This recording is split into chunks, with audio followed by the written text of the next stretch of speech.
Calcutta university semester 1 English major. যারা English মেজরে রয়েছে Calcutta university semester 1-এর, তাদের জন্য কিছু গুরুত্বপূর্ণ প্রশ্ন দিয়ে দিলাম। এই প্রশ্নগুলোকে অবশ্যই দেখে নিও। সবথেকে প্রথমে বলবো এলিজাবেথেন সংস অ্যান্ড সনেটস। এটি অত্যন্ত গুরুত্বপূর্ণ প্রশ্ন। এলিজাবেথেন সংস অ্যান্ড সনেটস মানে এলিজাবেথেন যুগে যে সনেটসের প্রভাব প্রতিপত্তি বেড়েছিল। আসলে সনেটস তো ইটালি থেকে আনে না, ইটালি থেকে সুরি এবং ওয়ার্ড যখন নিয়ে এলেন ইংল্যান্ডে এবং সেটাকে ট্রান্সলেট করে দিলেন এবং সেই সনেটটা খুব বিখ্যাত হয়ে গেছিল। পরবর্তী সময়ে উইলিয়াম শেক্সপিয়ার সনেটের প্যাটার্নটা পাল্টে ফেলেন। এই যে পুরো ব্যাপারটা টোটাল স্মিথসোনিয়ানিতে প্রকাশিত হয়েছিল সুরি এবং ওয়াটের যে সনেট ট্রান্সলেশনগুলো, এই প্রত্যেকটা বিষয় আলোচনা করতে হবে। এলিজাবেথেন সংস অ্যান্ড সনেটস 14 লাইনের কবিতা, উপরে 8টা লাইন, নিচে 6টা লাইন, উপরে 8টা লাইনকে অক্টেভ, নিচে 6টা লাইনকে সেস্টেট বলে। এই যে পুরো ব্যাপারটা এলিজাবেথেন সংস অ্যান্ড সনেটসে বলতে হবে। তার সাথে সাথে উইলিয়াম শেক্সপিয়ার তো থাকবেই, এডমন্ড স্পেন্সার, স্যার ফিলিপ সিডনির কন্ট্রিবিউশনটাও তুলতে হবে। তো যাই হোক, হোয়াট এভার, যে সমস্ত প্রশ্নগুলো বলবো সেই প্রশ্নগুলো ইতিমধ্যে আলোচনা করে দেওয়া আছে চ্যানেলে, তোমরা পরবর্তী সময় দেখে নেবে। আগে গুরুত্বপূর্ণ প্রশ্নের জায়গাগুলো বলি। এলিজাবেথেন সংস অ্যান্ড সনেটস খুবই গুরুত্বপূর্ণ অংশ। 2 নম্বর হচ্ছে মেটাফিজিক্যাল পোয়েট্রি। মেটাফিজিক্যাল পোয়েট্রি ব্যাপারটা কি এটাকে একটু জানতে হবে। মানে মেটাফিজিক্যাল পোয়েট্রি, মেটা প্লাস ফিজিক্স মানে বিয়ন্ড দ্য বডি কনসেপ্ট, বুঝতে পারলে?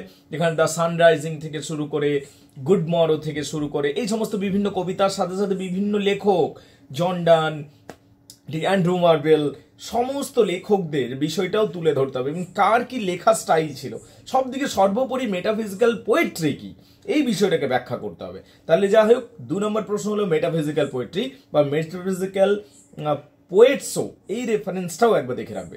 3 নম্বর যদি কথা বলি তাহলে বলতে চাইবো প্রিকারসার অফ রোমান্টিসিজম। এখান থেকে একটা প্রশ্ন আসার সম্ভাবনা রয়েছে। প্রিকারসার অফ রোমান্টিসিজম মানে রোমান্টিক যুগ তখনও আসেনি, 18th সেঞ্চুরির শেষ দিক চলছে। 18th সেঞ্চুরির শেষ দিকে, 18th সেঞ্চুরি যখন শেষ দিকে আছে তখন একদল কবি রোমান্টিক যুগের যেরকম টেন্ডেন্সি সেই রকম কবিতা লিখতে শুরু করেছিল। এই কবিদিকে তখন বলা হচ্ছে প্রিকারসার অফ রোমান্টিসিজম। মানে রোমান্টিক যুগ আসেনি কিন্তু রোমান্টিক যুগের ওই ভোরের যেন আভাস দিতে শুরু করেছিলেন। এটা হচ্ছে প্রিকারসার অফ রোমান্টিসিজম। আচ্ছা, আরো একটা গুরুত্বপূর্ণ প্রশ্ন রয়েছে contribution of English romantic poet. দেখো রোমান্টিক পোয়েটদের ব্যাপারগুলো অবশ্যই তোমাকে দেখতে হবে, কোনো অপশন নেই গাইস। দেখো রোমান্টিক পোয়েট 5 জন মহাকবি আছেন। William Wordsworth, PB Shelley, John Keats, Lord Byron, ST. Coleridge, 5 জন মহান কবি রয়েছেন। William Wordsworth, PB Shelley, John Keats, Lord Byron, ST. Coleridge, right? এই 5টাই কিন্তু গুরুত্বপূর্ণ। তাহলে contribution of English romantic poets এটা কিন্তু খুব গুরুত্বপূর্ণ।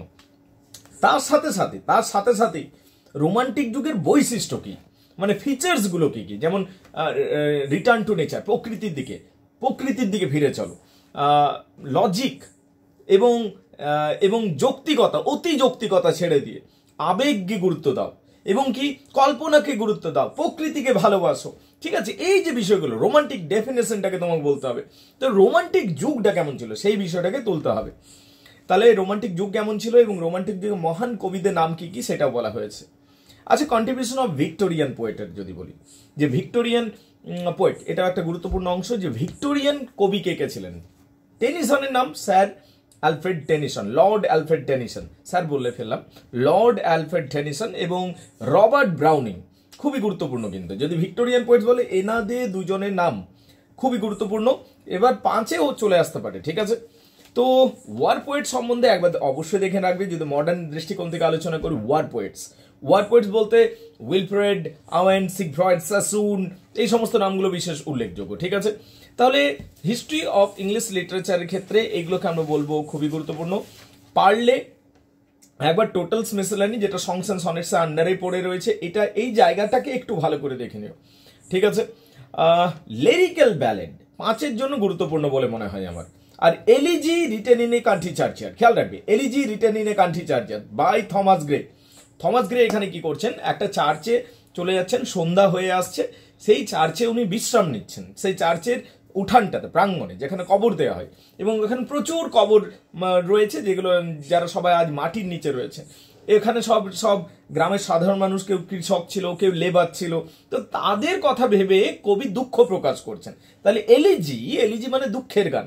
রিটেন ইন এ কান্ট্রি চার্চে মানে গ্রামের চার্চের উঠানে লেখা হয়েছিল এই কবিতাটা। তাহলে elegy written in a country চার্চের খুবই গুরুত্বপূর্ণ অংশ। এটা একবার দেখে নিও।